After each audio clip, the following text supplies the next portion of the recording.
Diqqət, diqqət, valideynlər yaxın əyləşin. Bugün bir bədbəxt hadisə baş verib.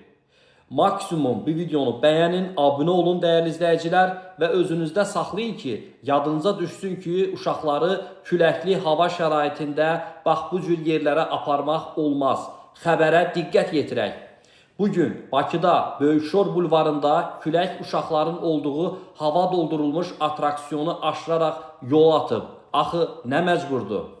Bununla bağlı APA məlumat yayıb. Bildirilib ki, Respublika Təcili və Təxirəsalınmaz Tibbi Yardım Mərkəzinə aprelin 27-si saat 15:07-də Böyükşor bulvarı ərazisindən uşaqların yıxılaraq xəsarət alması səbəbilə çağırış daxil olub. Çağırış ünvanına təcili tibbi yardım briqadası cəlb olunub və xəsarət alan şəxslər yerində tapılmayıb. Bu cür məlumatı özünüzdə saxlayın, dəyərli valideynlər. Diqqətli olun maksimum.